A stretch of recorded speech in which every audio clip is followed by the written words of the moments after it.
مگر ان کے لیے یہ راستہ اب کھلا کہ اگر یہ دونوں راضی ہو جائے. پہلے تو ہے 3 تو تھے، ان میں تو مرد کو اختیار تھا نا، عورت مانتی یا نہ مانتی. اب وہ تو بات نہیں رہی. اب وہ عورت بھی راضی ہے، اس کے وارث، اور یعنی نئے نکاح کی طرح کی ایک چیز ہے. یہ دونوں راضی ہو جائیں تو دوبارہ 2 آدمیوں کے سامنے ان کا ایجاب و قبول نیا مہر مقرر کر کے کر دیا جائے. اتنا ہی کام ہے، کوئی حلالہ نہیں، کوئی کفارہ نہیں. نکاح نیا اب کرنا پڑے گا اگر یہ صلح کرنا چاہتے ہیں. اگر صلح دوبارہ کرنا چاہیں تو کرنا چاہتے تو 2 آدمیوں کو بٹھائیں، ایجاب قبول کرا دیں. ٹھیک ہے. اور مولانا صاحب میرا دوسرا ہے، ایک میرے دوست کی سسٹر ہیں جی، انہوں نے لی تھی خلا بھی، یہ بھی جنوری دسمبر اور جنوری کی بات ہے جی. اور اس کے کیسز وغیرہ چل رہے تھے کورٹ میں. یہ انہوں نے کورٹ میں لیے نا، خلا کا کیس کیا تھا. اچھا. اور ان کے بیوی کے حق میں ہو گیا تھا. اس کے بعد ان کا تو تھوڑا سا جہیز کا مسئلہ، وہ جہیز وغیرہ لڑکے والے نہیں دے رہے تھے. انہوں نے پھر لڑکی کے والدین پہ بڑا پریشر پڑا ہے. پھر اس کے بعد وہ اپریل کو غالباً نا اس کو لڑکی کو ادھر چھوڑ آئے ہیں اور اپنا جہیز وغیرہ ادھر لے آئے ہیں واپس. لڑکی کو کہاں چھوڑ آئے ہیں؟ اس کے سسرال. جہیز کے بدلے ہے نا لڑکی کو سسرال چھوڑ آئے ہیں. یہ کیا ہوا کہ جہیز اس کا لے آئے ہیں، بچی کو چھوڑ آئے ہیں؟ جی جی. بچی کا وہاں پھر کیا کام جب جہیز ہی لے آئے؟ جی. اور خلا ان کی فیملی کورٹ سے ہوئی ہے. نہیں، جہاں سے بھی ہوئی طلاق تو ہو گئی نا. فیملی کورٹ سے بھی اگر ہوتی ہے تو طلاق ہی ہوئی نا. جی جی. مطلب تو یہ ہے کہ اب جب انہوں نے جہیز ہی لیا، جب ان کی بچی وہاں ہے تو جہیز یہ کیوں لے آئے؟ اس کے پاس ہی رہنے دینا تھا، بچیوں کو جہیز دیتے. اب بتائیں نا کہ کیا عجیب صورت ہے. جہیز کا سامان واپس بھجوا دیا بچی کے ساتھ یا کیا کیا؟ بچی کو یہ اپریل میں نا خلا لیے انہوں نے. ٹھیک ہے. لڑکی نے خلا لے لی اپنے شوہر سے، کورٹ میں سے لے لی ہے. پھر اس کے بعد انہوں نے پریشرائز کیا ان کو، لڑکی والوں کو، لڑکے والوں نے. ان کے کیسز وغیرہ چل رہے تھے. اس کے بچے کا خرچے کا کیس چل رہا تھا، اس کے جہیز کا کیس چل رہا تھا. یہ پہلے تو نہیں مان رہے تھے لڑکی کے گھر والے.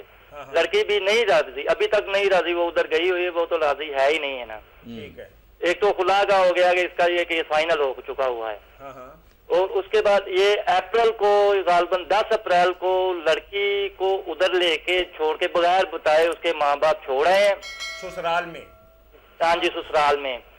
اور جب وہ ادھر اپنے سسرال میں پہنچی ہے اور اس کے جہیز کا جو سامان تھا وہ ٹرکوں میں لوڈ ہو رہا تھا، اور وہ سامان واپس اس طرح لے کے آئے. اور اسٹامپ پیپر پہ غالباً اس طرح کا اسٹامپ پیپر بھی لکھا ہوا یہ اب آتی ہے یا چھوڑ کے آتی ہے، اپنے بچے سے بھی جائے گی.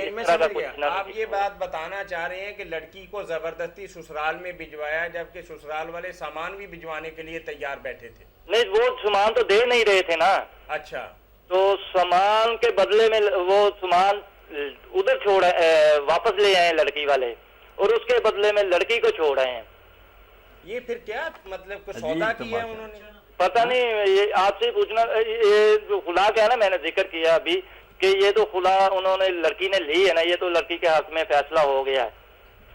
آپ نے 10 دفعہ لڑکی کے حق میں فیصلے کی بات کی ہے. آپ ایک بات تھوڑی سی ہمیں یہ بات بتائیں کہ جس لڑکی نے خلا لیا ہے اب وہ سسرال کے گھر میں ہے. وہ اب سسرال میں ہے. سامان کا ذکر چھوڑیں آپ، سامان کا تو کوئی میرا خیال ہے کہ اتنا معاملہ نہیں. چلو اس کے ماں باپ لیتے پھرتے ہیں سامان. دینی اعتبار سے آپ ہم سے یہ پوچھ رہے ہیں کہ اب اس لڑکی کی ازدواجی حیثیت قرآن و حدیث کی روشنی کے اندر کیا حیثیت رکھتی ہے؟ ہاں جی، یہی سوال ہے نا. آپ سامان کی بات نہ کریں نا، سامان کی بات چھوڑیں. پتہ نہیں وہ ماں باپ کیسے ہیں جو سامان لے آئے اور بچی وہاں چھوڑ آئے. ایسا بھی کبھی سنا، آج ہی سنی ہے یہ بات عجیب ہے. اچھا، خلا لے لیا. خلا لے لیا. خلا لے لیا تو نکاح تو اس کا ختم ہو چکا. اب وہ کیا کرتی ہے وہاں؟ یہ مین جو بات آپ کو بتائیے نا یہی ہے کہ اس طرح ہوا ہے، اور لڑکی اب نہیں چاہتی. اس کے گھر والے بھی نہیں مانتے، کہہ رہے ہیں کہ یہ 90 دن کا ہوتا ہے کہ کورٹ میں سے یہ فیصلہ ہوتا ہے کہ صلح صفائی ہو جاتی ہے. یہ میرے بھائی میں عرض کروں، یہ جو کورٹوں میں ہو رہا ہے اور قانون چل رہا کہ عدالت میں جاتے ہیں، عدالت پھر خلا کی ڈگری دیتی ہے، پھر یونین کونسل کو بھیج دیتے ہیں صلح کی کوشش. انہوں نے عجیب گھپلا مچا رکھا. یہ جج بھی بیوقوف ہیں، یہ یونین کونسل ہیں، قانون ساز جو گدھے ہیں کہ خلا کے بعد صلح کی کیا ضرورت ہے. کس کو بھیجیں گے وہ طلاق؟ قرآن و حدیث کی روشنی میں حضرت صاحب یہ لڑکی کا ادھر رہنا جائز ہے؟ بس سن لینا، یہی بتا رہا ہوں، ساری دنیا کو بتا دوں کہ خلا کے بعد کوئی صلح نہیں، نہ یونین کونسلوں کا کوئی دخل ہے۔ جب کورٹ نے فیصلہ سنا دیا کہ اس کو میں نے خلا کی ڈگری دے دی، اب یونین کونسل کون ہے دخل دینے پر؟ اس کے بعد بھی بچیاں دھکے کھاتی پھریں، صلح ہوتی پھرے، تو عدالت نے کیا کیا؟ اس لیے اس قانون کو صاف کرنا چاہیے کہ طلاق دینی ہے تو یونین کونسلوں میں بھیجو، وہاں صلح ہوتی پھرے گی۔ اگر آپ چلیں گے عدالت میں اور عدالت نے فیصلہ سنا دیا کہ ہم نے اس مظلوم بچی کی جان چھڑا دی، قصہ ختم، اب کسی طرح نہیں وہ طلاق جانی چاہیے، نہ ختم ہے معاملہ۔ مگر اس کے بعد لڑکی لڑکے دونوں راضی ہو جائیں تو نکاح نیا کر سکتے خلا کے بعد، یہ بات۔ اب وہ لڑکی جو رہ رہی ہے نا اپنے سسرال میں، وہ تھوڑا سا نیک کام یہ کریں کہ اب دوبارہ کسی عالم دین کو اور 4 بندوں کو بلوا کے تجدید نکاح کروائیں، نکاح لیں، کر لیں اگر رہنا ہے وہاں، پھر ان کی شرعی حیثیت جو ہے اسلام اسے قبول کرے گا، ورنہ نکلا ہے فوراً وہاں سے، وہ اب تو اس کی کچھ بھی نہیں، بیوی نہیں رہی ہو۔ ٹھیک ہے، یہی بات وہ اپنے والدین کو کہتی ہے کہ یہ صحیح نہیں ہے، وہ مانتے نہیں ہیں اس بات کو۔ چلیں آپ ان کو قائل کر دیں نا، آپ سمجھا دیں۔ اور ماں باپ نہیں مانتے تو ان کو میرے بھائی یہ تو سمجھا دیں کہ اگر آپ ڈوب ہی گئے تو اس کا نکاح تو دوبارہ کرا دیں، چلیں ٹھیک ہے، اسی سے کرا دیں۔ صحیح بات، چلیں بہت شکریہ، بہت بہت شکریہ جی۔ جو خلا سے عدالت کی ڈگری سے طلاق ہوتی ہے اس کو آپ سن لیں، وہ ہوتی ہے بائن، ختم نکاح، اسی وقت، صلح نہیں، البتہ نکاح دوبارہ ہو سکتا ہے، اس کو کہتے ہیں طلاق بائن، کے نکاح اسی وقت ختم کر دیا جاتا ہے، مگر وہ راضی ہو جائیں دوبارہ کر لیں نکاح۔ السلام علیکم جی، عدت کی بات ہو رہی تھی جی، اب عدت کے میں نے سارے مثال بیان کیا، اگلی بات ہے۔ السلام علیکم جی، السلام علیکم۔ اچھا، اس کا سوال یہ تھا، اگلا سوال کریں نا، دین اسلام میں اس کی کیا اہمیت ہے؟ یہ تو آپ نے واضح کر دیا، عدت نہیں اہمیت نہیں واضح ہوئی، ابھی تو یہی ہوا کہ عدت ہے کیا۔ جی ٹھیک ہے، یہ سارے لوگ سمجھا کریں نا، سوال بڑا ہے نا، گہرا، کئی چھکے ہیں نا اس کی۔ پہلی تو یہی تھی کہ عدت ہے کیا، مختلف وقفے ہیں کہ ان میں وہ عورتیں نکاح نہیں کریں۔ اب اہمیت ہے کہ اس دوران میں نکاح قطعاً حرام ہے، بالکل حرام ہے، بلکہ اگر وہ وفات کی عدت گزار رہی ہے نا، موت ہوگی اس کے خاوند کی، اس زمانے میں تو اس کے سامنے نکاح کا ذکر بھی اگر کوئی شخص کرتا نا صاف کہ میں تو اسے نکاح کر رہا ہوں یا اس سے بات کرتے ہیں، یہ بھی حرام ہے۔ قرآن میں ہے مرا ہوا خاوند تمہیں ہمدردی نہیں، تم نکاح کی تمہیں سوچتی ہے، کوئی شرم کرو، کچھ دن تو حیا کرو کہ اس کو اتنا صدمہ پہنچتا، وہ بھی نکاح کا ڈرامہ رچانے کے لیے تیار ہے۔ تم اس کے لیے کیا مطلب ہے کہ نکاح کو کھیل ہی تھا، خاوند مرا اور ختم ہو گیا، سوگ ہونا چاہیے 4 مہینے 10 دن۔ اس لیے صرف عدت کا حکم نہیں ایسی عورتوں کو، بلکہ احداد کا بھی حکم ہے، مہندی نہ لگائیں، خوشبو نہ لگائیں، زیورات نہ پہنیں، اچھے کپڑے، اظہار کریں کہ میرا خاوند ہے، اس سے محبت کی۔ ہیلو جی السلام علیکم۔ السلام، کون سا؟ جی فتاوا آن لائن سے بات کر رہے ہیں۔ جی فتاوا آن لائن، بات پوچھا کریں نا آپ، چھوڑیں اس کو کون ہے کون نہیں۔ فتاوا آن لائن؟ جی جی سر یہ پوچھ رہے ہیں، ہم نے زمین پہ اپنا کتا رکھا ہوا ہے حفاظت کے لیے، زمین پر اپنی فارم پہ ایک کتا رکھا ہوا ہے حفاظت کے لیے، پولٹری فارم پہ۔ جی ٹھیک ہے، تو جب صبح اذان ہوتی ہے نا تو وہاں کے بندے کہتے ہیں وہ صبح رونا شروع کر دیتا ہے کتا، ٹھیک ہے، تو یہ آپ نے پتا کرنا ہے مولوی صاحب سے کیا مسئلہ ہے؟ جی رکھوالی مسئلہ تو ہاں جی، رکھوالی کے لیے رکھا ہوا ہے، جی جی یہ پتا کرنا ہے آپ۔ کتا جو آپ نے رکھوالی کے لیے رکھا وہ تو دین میں بالکل ٹھیک ہے، آپ رکھ سکتے ہیں، شکار کے لیے، کھیتی کے لیے، گھر کی رکھوالی کے لیے کتے رکھنے کی حضور نے اجازت دی ہے۔ باقی میرے بھائی جو رونا شروع کرتا نا، یہ آپ کا کتا ہی نہیں، کئی مرتبہ میں نے دیکھا زور کے وقت بھی اذان ہمارے گاؤں میں ہوتی ہے، کتا بھاگ کر آتا، زور زور سے رونے لگتا۔ اب یہ وہ کتا ہی جانتا ہے یا اللہ جانتا ہے کہ کیا بات ہوتی ہے، اس کا میں کیا بتا سکتا ہوں۔ دین میں یہ کوئی مسئلہ نہیں، یہ کتے کو معلوم ہے یا اللہ اس کو کوئی جو سجاتا ہے۔ آپ پریشان نہ ہو، کوئی بات نہیں، کوئی ڈیوٹی اس کی لگی ہوگی، بیچارہ کر رہا ہے، کوئی آپ کو گناہ نہیں، نہ کوئی اس میں پریشان ہونے کی بات۔ جی بے فکر رہیں آپ، کتا آپ رکھیں، اس کی خدمت کریں، وہ آپ کی حفاظت کے لیے۔ جی جی بات واضح ہوگی بھائی۔ تو دوران عدت اگر وفات کی عدت ہے تو صرف یہ وقت نہیں گزارنا بلکہ سوگ بھی کرنا، کوئی زیب و زینت نہیں کرنی، خوشبوئیں نہیں لگانی، کنگھی پٹی نہیں کرنی، بڑکیلا لباس نہیں پہننا، زیورات نہیں، یہ۔ اور اس دوران قرآن مجید میں آیا سورہ بقرہ کہ بات بھی نہ ان سے کرو، صاف کسی نے نکاح کا نام لے لیا حرام۔ اور جو وفات کی عدت گزار رہی ہے، خیر وہ اگر طلاق رجی ہے، بھی ایک ہی طلاق ہے، تو اس کو حکم خاوند کے گھر رہے، زیب و زینت کرے، اس کے سامنے پھرے، شاید اللہ تعالیٰ کو اس بار پھر پیدا کر دے، وہ دونوں جو ہے نا ان کی صلح ہو جائے۔ اور اگر بالکل تینوں ہی ہو چکی ہیں الگ الگ اور وقت ختم ہو گیا، تو اب تو نہیں اس گھر میں رہ سکتی، نہ اس خاوند سے اس کا کوئی تعلق ہے، مگر نکاح وہ بھی نہیں کر سکتی 3 حیض یا 3 مہینے۔ اب جو کر لے، اگلا سوال ہوگا، اگر کوئی عورت عدت کے دوران شادی کر لے تو اس شادی کی کیا شرعی حیثیت ہے، واضح فرما دیں۔ بالکل وہ نکاح کوئی نکاح نہیں، زنا کر رہے ہیں، ختم، اس کا کوئی ایسے ہی سمجھیں کہ نکاح ہوا ہی نہیں۔ عدت کے دوران نکاح جو ہے نا کالعدم، فضول۔ اب اس کے بعد کیا، یہ حضرت عمر رضی اللہ عنہ کئی لوگوں کا السلام فتویٰ۔ علیکم۔ وعلیکم السلام جی۔ جی بھائی، فتاوا on line G? G G فتاوی on line ہے میں نے بات کرنی تھی جی میاں صاحب سے۔ جی مولانا بول رہے ہیں، جی فرمائیں جی۔ السلام علیکم جی۔ وعلیکم السلام ورحمۃ اللہ۔ میں نے یہ سوال کرنا تھا جی کہ میں نے پیسے کچھ رکھے ہوئے ہیں ریٹائرمنٹ کے بعد قومی بچت میں، ہاں ہاں، تو ان کا جو منافع ہے وہ زکوٰۃ وغیرہ وہ کاٹ لیتے ہیں سال کے سال، تو وہ مجھ پر جائز ہے جی اس طرح؟ آپ یہ کریں گے اللہ تعالیٰ سے ڈرتے ہوئے کہ جو پی ایل ایس کا کھاتا ہے نا، اس میں رقم جمع کرا دیا کریں کہ بس بھائی میں مقرر نفع نہیں لوں گا، یہ نفع نقصان کا کھاتا ہے، نفع ہوگا وہ بھی لوں گا، نقصان ہو گیا قبول کروں، پھر آپ بے فکر ہو جائیں، نفع بھی دیتے رہنا تو وہ آپ کے لیے ٹھیک ہی ہے۔ مگر آپ تحریر یہ لکھ کر دیں کہ میں مقرر نفع جو ہے نا جس کو سود کہتے ہیں وہ نہیں چاہتا، نفع نقصان کے کھاتے میں میری رقم جمع کریں، اس سے جو مجھے ملے گا ٹھیک، یہ کریں آپ۔ ٹھیک ہے جی، اللہ فضل فرمائے، خیریت سے رکھے۔ وعلیکم السلام ورحمۃ۔ تو حضرت عمر رضی اللہ عنہ کا فتویٰ تھا، اسی کو ان لوگوں نے شیعہ حضرات نے قبول کر لیا کہ اس کو یہ سزا ملے گی جس نے عدت کے دوران نکاح کیا، کہ اب قیامت تک اس مرد کے ساتھ نکاح نہیں ہو سکتا، وہ ختم کر دیا جائے، ہوا ہی نہیں، اور آئندہ بھی اس کے لیے محروم ہے کہ تم نے حرام زادے نکاح کی جلدی کی۔ پوچھ رہے نا یہ درمیان السلام علیکم، بات شروع ہوتی ہے۔ جی السلام علیکم، جی السلام علیکم، جی بھائی بات جی بھی کیا نہیں پوچھیں کرتے گے آپ مولانا سے؟ جی بہت کوئی پتہ نہیں چل۔ جی ایک تو یہ ہے کہ جس خامد کے ساتھ عدت کے دوران شادی کی ہے پوری زندگی اس کے ساتھ شادی نہیں ہو سکتی۔ نہیں، سارے نہیں کہتے، امام مالک اور یہ شیعہ حضرات حضرت عمر رضی کے فتوے کی بنا پر کہتے ہیں کہ اس نے چونکہ جلدی کی ہے، اب اس جلدی کی سزا یہ ملی کہ ویسے تو حلال تھی وہ عورت اگر عدت کی، اب نہیں ہوگی، قیامت تک محروم کر دیا گیا۔ اور دوسرے لوگ کہتے ہیں کہ نہیں یہ نکاح تو حرام ہے، ختم کرو، مگر بعد میں چلو یہ دوسرا صحیح کر لیں تو ٹھیک۔ السلام علیکم سر۔ جی وعلیکم السلام ورحمۃ اللہ۔ مفتی صاحب کیا حال ہے؟ جی الحمدللہ۔ مفتی صاحب میرا نماز پڑھنے کو دین مثلاً خوف، خدا کا خوف بہت زیادہ ہے، ہاں ہاں ڈر بہت زیادہ ہے، ہاں ہاں، لیکن جرت نہیں پیدا ہوتی نماز پڑھنے میں، دل نہیں کرتا۔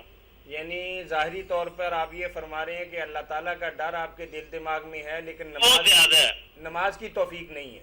جی جی، دل نہیں کرتا۔ آپ یہ کس طرح کا ڈر ہے؟ آپ بس یہ ڈر اگر ہوتا تو آپ پڑھتے نا ذرا، پولیس کا ڈر ہے یا سپاہی کا تو کون نہیں پھر کرتا، یہ ہے جعلی قسم کا ڈر کہ اللہ کا بڑا خوف ہے، خوف ہے آگ ہمیشہ کے لیے، اور آدمی نے وہاں جلنا ہے۔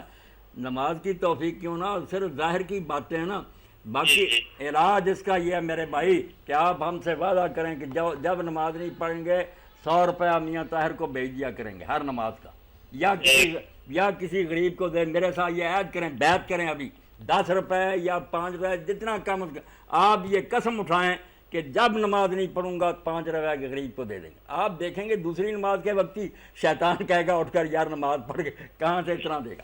لوگ کرنا تو کچھ چاہتے نہیں، نسخہ ہم کیا بتائیں، یہ کفارے جو ہے نا، کفارے ڈن لگایا اللہ تعالیٰ اسی لیے لگایا نا کہ اگر یہ حرکت نہیں تم سے چھوٹتی تو پھر یہ مقرر کر لو کہ میں اتنی رقم خدا کی راہ میں دوں گا۔ آپ دیکھیں گے نفس بخیل ہے، یہ مال نہیں خرچ کریں، یہ تو 1-2 منٹ کے بعد ہی سیدھا ہو جائے گا، کتنے دیتا رہے گا تم۔ بالکل ٹھیک۔ آپ اللہ کے لیے کچھ دینا شروع کر دیں، جب نماز نہیں پڑھی دے دیں 10 روپے، دیکھیں گے کیوں نہیں پڑھنے کی توفیق ہو۔ کتنے دن نہیں پڑھیں گے؟ ٹھیک ہے، چلیں بہت یہ شکریہ۔ جو میں نے مسئلہ حضرت عمر رضی کا بتایا نا مالکیوں کا، یہ ایسا ہے کہ جیسے کوئی آدمی اپنے مورث کو کسی کی جائیداد اسے ملنی تھی، باپ کی یا چچا کی یا کسی اور کی، مگر اس نے اس کو قتل کر دیا اس لالچ میں کہ یہ مجھے جلدی مل جائے۔ اب شرع نے سزا دی اس کو کہ یہ اس کی وراثت سے محروم کر دیا، اس کو نہیں ملے گی، پہلے ملنی تھی، اب ایک آنا نہیں ملے گا کہ تم نے جلدی کی ہے۔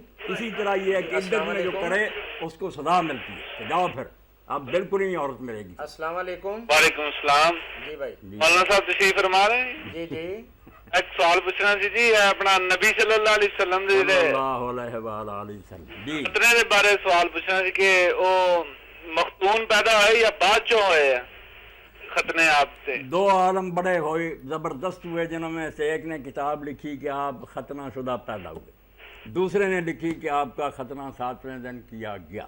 اچھا، وہ دونوں کتابیں جو ان کا ذکر امام ابن قیم نے زاد المعاد کی دوسری جلد میں کیا، اچھا، مگر بتایا کہ نہ اس کے پلے کچھ ہے نہ اس کے، وہ بھی اپنی طرف سے باتیں کرتا، یہ آپ کے بارے میں ذکر صحیح نہیں پتا چلا کہ ختنہ ہوا تھا یا نہیں پہلے، اس لیے ایسی فضول باتوں کا کیا فائدہ، دین کا اس سے کیا چلے گا؟ آپ ہی بتائیں نا کہ ختنہ شدہ پیدا ہوئے یا بعد میں ختنہ ہوا، اس کا کیا؟ اور ابن قیم جیسے کہتے ہیں، ہم نے بھی دیکھے ہیں کہ کئی اور بچے بھی رسول اللہ صلی اللہ علیہ وسلم ایسے پیدا ہوتے ہیں، ختنہ ہوا ہوتا، ان کو لوگ کہتے ہیں رسولی، یہ ہمارے لفظ مشہور ہے کہ یہ رسولی بچے ہیں۔ تو یہ نہ کوئی فضیلت کی بات ہے، نہ کوئی ہے اس میں کچھ بھی نہیں، خواہ میں نے دو عالموں کا نام بتا دیا کہ وہ زاد المعاد دوسری جلد میں ابن قیم نے ان کے نام لکھے ہیں کہ ایک ایک کتاب لکھی، ایک نے ثابت کیا ختنہ شدہ پیدا ہوئے، ایک نے کہا نہیں بعد میں ختنہ ہوا، دلیل کسی کے پاس نہیں، دین نے اس کا ذکر ہی نہیں کیا۔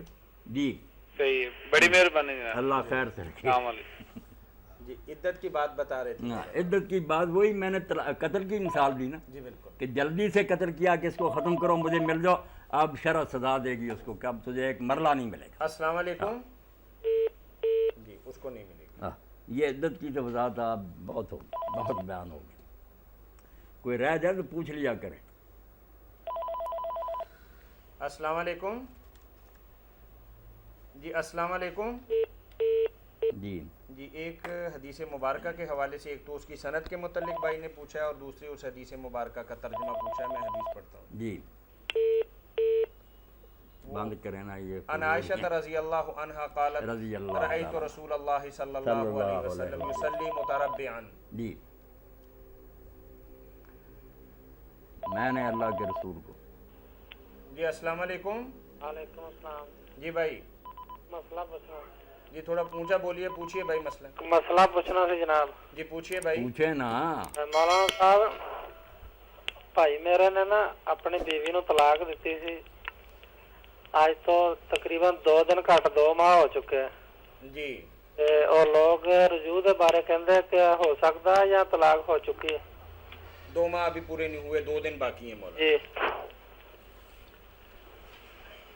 یہ پہلے بھی بات ہوئی ہے، اب یہ جو ہے نا 2 ماہ 3 ماہ یہ جو ہیں باتیں قانون کی، دین میں جو ہے وہ تو دیکھا جاتا ہے کہ طلاق کے بعد 3 حیض تو نہیں آ گئے، یہ عورت کو قسم دے کر پوچھنا، دے کے چھپانا نہ، سچ بول ابھی طلاق ہوئی اسی وقت حیض آ گیا، اس لیے یہاں مہینے نہیں ہوتے، ہو سکتا چند دنوں میں 3 حیض پورے ہو جائے، اس لیے 3 حیض اگر گزر جائیں تو پچھلا نکاح ختم ہو جاتا میرے بھائی، مگر پھر ان کا نکاح ہو سکتا، دوبارہ نکاح نیا کرنا پڑے گا، نیا حق مہر مقرر کر کے گواہوں کی موجودگی میں، اور اگر 3 حیض نہیں آئے، اس نے 3 مرتبہ نہیں ابھی نہایا، تو پھر پچھلا نکاح ہی کیا ہے۔ اب یہ آپ پوچھیں نا ان سے کہ چھپانا کوئی نہیں، اللہ سے ڈر کر سچی سچی بات بتا دو کہ اگر 3 حیض آ چکے ہیں تو دوبارہ تمہارا نکاح کریں، پھر بھی اڑچن کوئی نہیں، نہ کوئی مشکل ہے، نکاح نیا کریں گے، اور اگر وقت نہیں ابھی گزرا تو وہ پہلا ہی ٹھیک ہے، ٹھیک ہے، جی رجوع ہو جائے گا، رجوع ہو سکتا ہے۔ ٹھیک ہے مولانا صاحب، اگر